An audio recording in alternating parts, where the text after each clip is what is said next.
لان خلاص الراجل عدى. وبص حتى طريقه الاعاقه واضحه ان دي تهور كامل. فكان يجب اشهار البطاقه الصفراء في هذه اللعبه.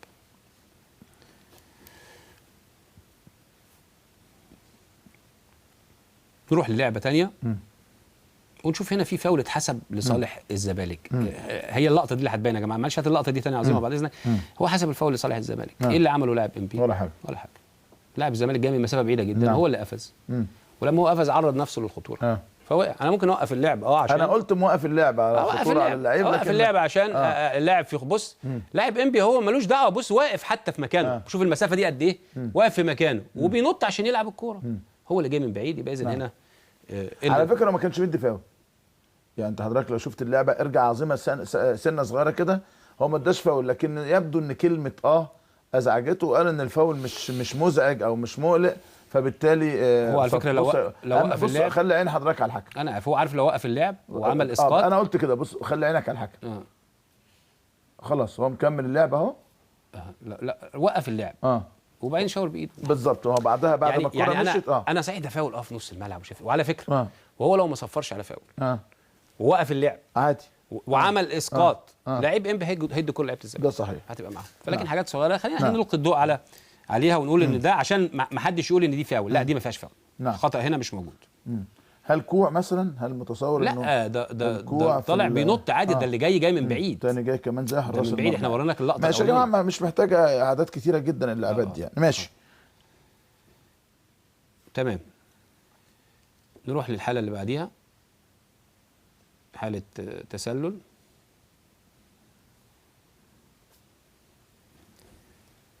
هنشوف انا عاجبني جدا الحكم مساعد الاول. واسمه فعلا الماني. هو الماني الماني. ادي لحظه لعب الكوره واللاعب موجود في موقف تسلل. وهو موجود في موقف صحيح. الحكم مساعد في موقف صحيح. وما فيش لا موطي ولا لا بالعكس واقف. هو بص يا كابتن احنا بنقول بتحط كده اكت از ا كاميرا. يعني اقف زي الكاميرا بالظبط. هل الكاميرا بتميل ولا بتروح؟ الكاميرا ثابته. فانت لازم تقف زي الكاميرا بالظبط وتعمل خط الوهمي ده بينك وبين اخر ثاني مدافع. الخط ده اللي على يمينه هيبقى في موقف تسلل واللي على شماله في موقف. فهو هنا بينفذ التعليمات بشكل صحيح والقرار صحيح والتسلل موجود. اللي بعديها عظيم على طول. خلينا نكسب وقت.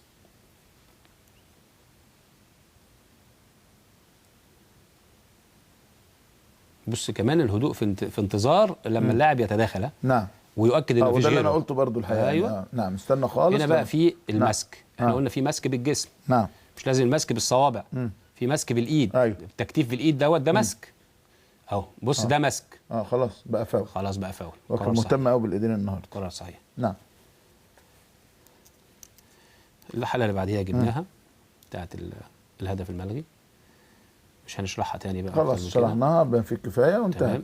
نعم. تسلل صحيح. نعم. بعد ما حسب الحكم الهدف وبص اهو وبعدين لقى الرايه فجري. طيب انا بس اسال سؤال بعد كده اقف عند اللعبه دي يا كابتن معلش.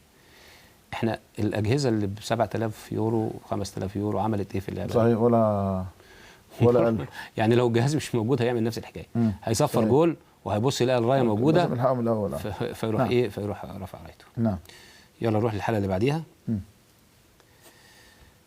هنشوف هنا ابراهيم صلاح وفاول ونفس الحكايه. المسك موجود. نفس المسك. تمام. وكان مهتم قوي بالنقطه دي الحقيقه. تمام. المباراه كان فيها مسك كتير. نعم.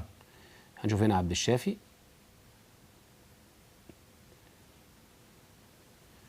ولعبه سهله جدا اهو. لاحظ غير اتجاهه والتاني ما عرفش يتجاوب مع تغيير الاتجاه فارتكب الخطا. دي بقى الحاجات اللي انا دي الحاجات اللي انا بزعل قوي من الحكم اللي يدي انذارات في اللعبه. هو ما اداش. هو ما اداش حاجه خالص في الشوط الاولاني. فاول تاني للزمالك. هنشوف هنا فاول تاني. المباراه اللي فيها المباريات اللي فيها فاولات كتير واحداث كتير وايقافات للعب كتير بتبقى مش من مصلحه الحكم على فكره. صحيح. يعني بس الفاول موجود الفاول. ولا يستحق انذار. الفاول صحيح. دي اللعبه اللي طالب فيها شيكابالا ضربه جزاء ولا هذه اللعبه اللي جبناها واتكلمنا عنها. نعم. هنشوف حالتين تسلل برضو عند الحكم المساعد. كل حالات التسلل عند الحكم المساعد الاول. الحكم المساعد الاول الحقيقه رافائيل زيدر كان ممتاز. ادي اللعبه. شوف حتى رد الفعل من اللقطه الطبيعيه. نعم. يعني ولا اللاعب حتى يعرف الكره هتيجي فين. صحيح. ده صحيح. انت قلت نقطه مهمه جدا. ده هو بيحاول يشيل ايده. بيحاول يبعد ايده. نروح للتسللين، ادي واحده فيهم. دي بقى درس يا كابتن شوبير.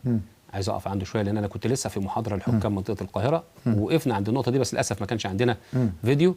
بص يا كابتن، هنا اللاعب المدافع يلا خمن، لا العبها عاديه. المدافع هنا هو في لاعب في موقف تسلل، خلي الكره تمشي بقى عادي، خليها تمشي عادي. المدافع بيحاول يطلعها، قلشت من على دماغه وراحت للاعب. هنا بقى وقفنا وحصل نقاش حول النقطه دي، امتى يبقى دي لعب وامتى تبقى ارتداد. نعم. في كل الحالات اللي اللاعب ما يقدرش يسيطر، ما هو لو سيطر على الكرة مش هتروح مش هتروح للاعب اللي في موقف تسلل. نعم. يبقى اذا اي حاجة توصل بيها الكرة للاعب ده يبقى اسمه ارتداد من المدافع.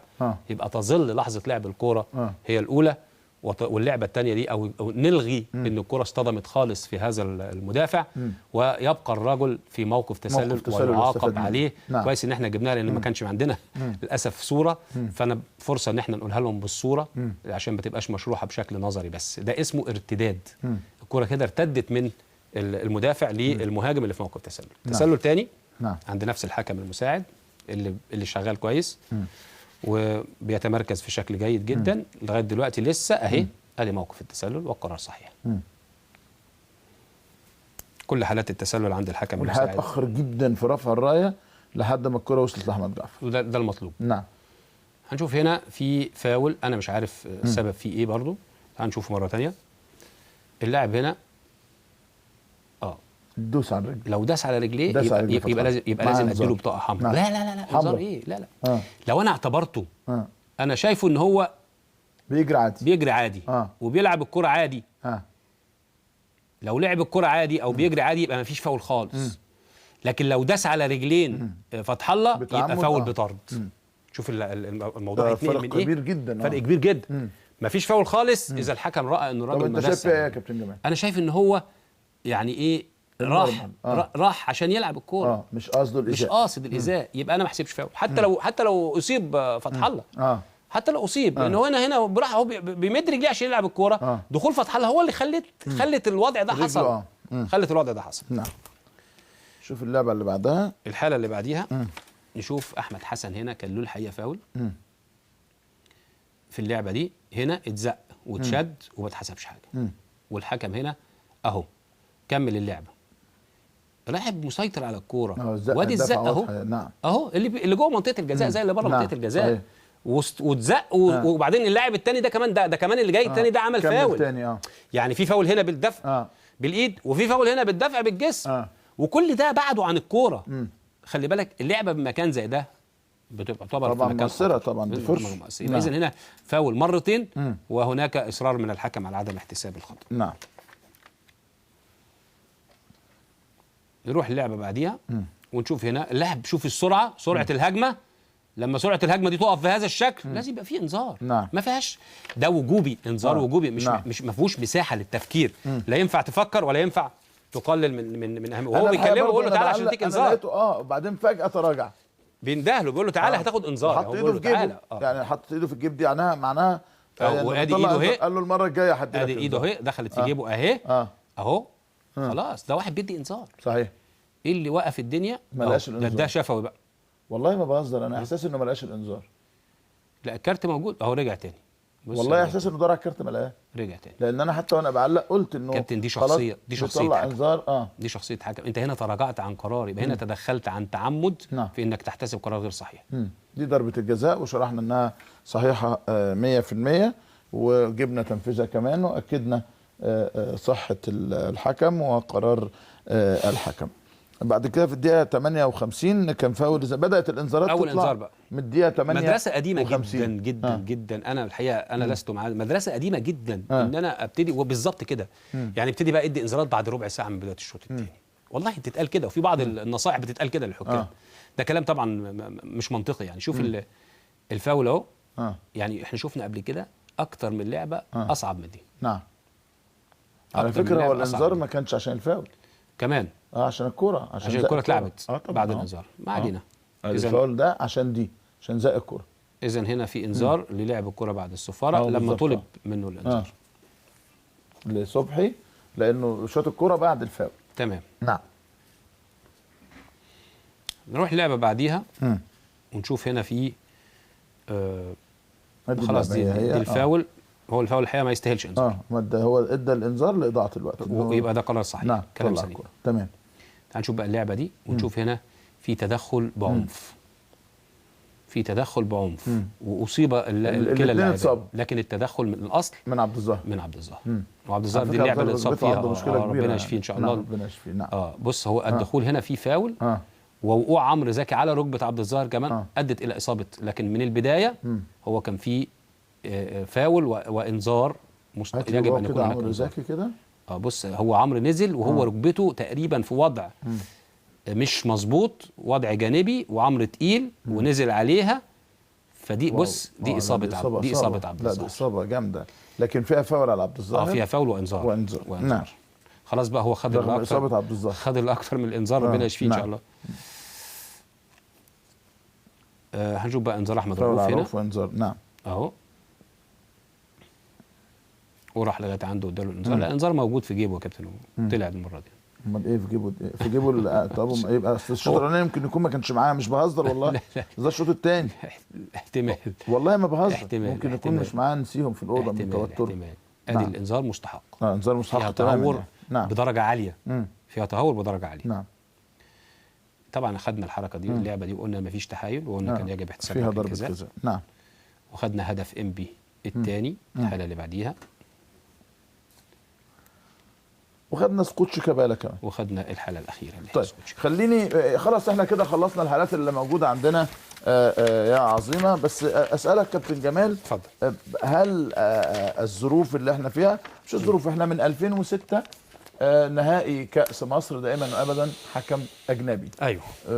كنت بتأيد ولا كنت بترفض؟ انت لو تابعت اخر مره اتكلمنا فيها في الدور قبل النهائي لكاس مصر، نعم. كنت بتسيبني وتمشي بس مش مشكله. طبعا ما كنتش بتحضر في السكه لا دي بقى جينا في السخونه. ربنا معاك. لا والله كنت بلحقك في البيت. انا شوف اقول لك حاجه، انا من هنا وعايز اقول حاجات كتير قوي. نعم. عايز اقول انه تألق التحكيم المصري وتفوق التحكيم المصري في دور الثمانيه ودور قبل النهائي، معظم مباريات دور الثمانيه ودور قبل النهائي، خلانا كلنا نفتح المنبر ونفتح مش الحوار بقى، النداء الى ان يكون حكم المباراه النهائيه وحكم مصري، ورشحنا